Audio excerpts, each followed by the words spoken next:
Good morning, Facebook friends and YouTube followers. This is Rich again, back for your first video blog of the day for Thursday, October 23rd, 2014, around 6:34 in the morning. It's a wet out, very windy for this morning, but hopefully it lets up by when the sun comes up. And some news to report: the Boston Celtics beat the Brooklyn Nets by the score of 100-86 in the final preseason game for the Celtics. They start next Wednesday against the same Nets at the TD Garden. And also in World Series action, the Kansas City Royals beat the San Francisco Giants by a score of 7-2 to even the World Series at one game apiece. Game 3, 4, and 5 will be at AT&T Ballpark, the home of the San Francisco Giants. All the games are going to be on ESPN and Fox. ESPN Radio and Fox. And also some history today. 33 years ago today was the last airing of Card Sharks, hosted by Jim Perry on NBC, that ended a 3.5-year run. And also 21 years ago today was the Toronto Blue Jays retained their World Series championships, won back-to-back World Series championships, and a home run by outfielder Joe Carter off of Mitch Williams, relief pitcher of the Phillies, to end the World Series. Second time a World Series has ended with a home run, and the Blue Jays won 4-2, and it was the last Major League Baseball game on CBS.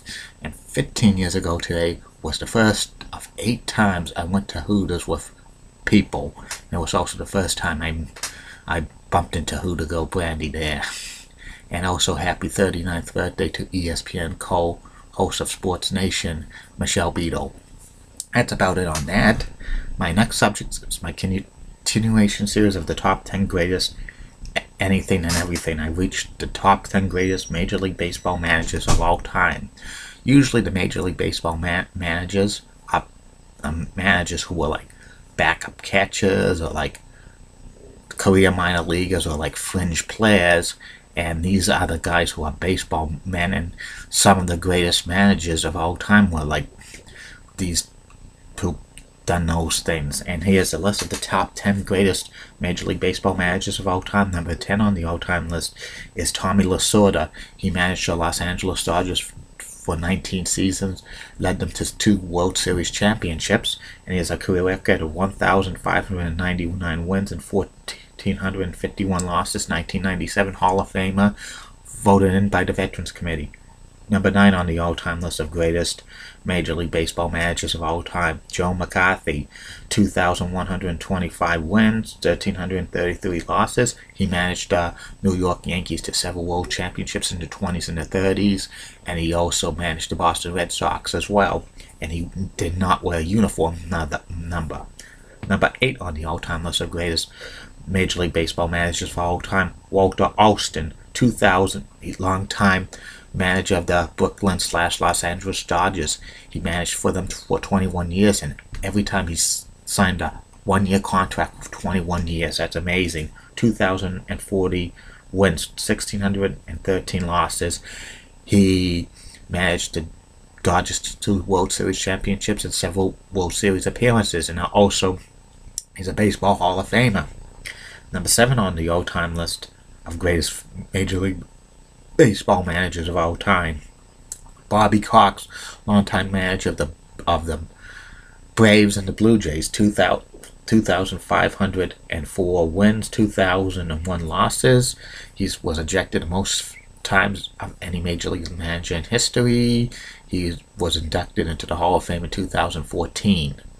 Number 6 on the all-time list of greatest Major League Baseball managers of all time, Joe Torre, 2,326 losses and 1,997 losses. He managed the Mets, the Cardinals, the Braves, and he had limited success with them. But when he went to the New York Yankees, he became a legendary manager. He led the Yankees to 4 World Series championships and 2 more World Series appearances. He also ended his managing career with the Dodgers, managing them for 3 years, and he was a 2014 Baseball Hall of Famer.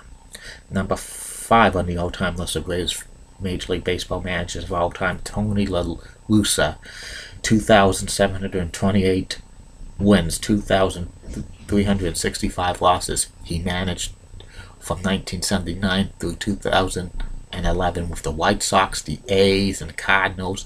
He was one of the few men to lead teams in both leagues to the World Series championships. He did it with the A's in 1999, and he did it with the Cardinals in 2006 and 2011. He retired as the third winningest manager in Major League Baseball history. He was a practicing lawyer, and his number 10 is retired by the Cardinals, and he's a 2014 Baseball Hall of Famer. Number 4 on the all-time list of greatest Major League Baseball managers of all time, Sparky Anderson. Sparky managed 26 years in the big leagues with the Reds and the Tigers, compiling a 2,194 record and 1,834 losses. He's the first manager to lead both a team to the World Series winner in both leagues. He won it with the Reds in 1975 and 1976, and with the Tigers in 1984. Number 3 on the all-time list of greatest Major League Baseball managers of all time, Casey Stengel.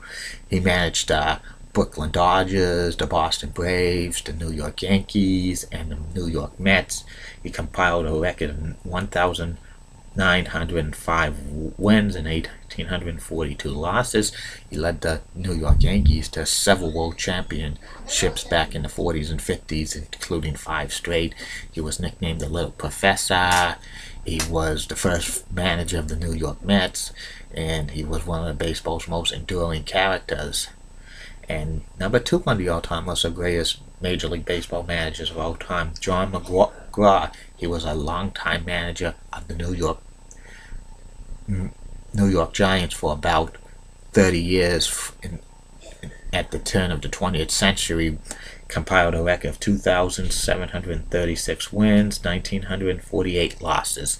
And the number 1 greatest Major League Baseball manager of all time is Connie Mack. Connie Mack managed 50 seasons in Major League Baseball with the Philadelphia Athletics from 1901 to 1950. He did not wear a uniform. He wore a business suit. He actually owned the Philadelphia A's. He compiled a record of 3,731 wins out of 3,948 losses, and it's amazing. That record's amazing. It will never be broken again. And he never went out on the field because there was a rule that prohibited managers. They had to be in uniform, and he was in a business suit. And you don't see managers in business suits in Major League Baseball at all. And that's about it on that. I'll be back later on in the day, Facebook friends and YouTube followers, with 2 more video blogs. My memories of Friendly's Ice Cream Restaurant Bellrica, and the personality profile. I've been dying to do a personality profile on this guy, the late, great WWE Hall of Famer, Mr. Perfect Kurt Hennig. And there'll be 2 more days into my 2014-2015 NBA preview video blog. And don't forget, Facebook friends, YouTube followers, send me in questions for a future question and answer video blog, which will be coming up soon. And have a great day. Bye now.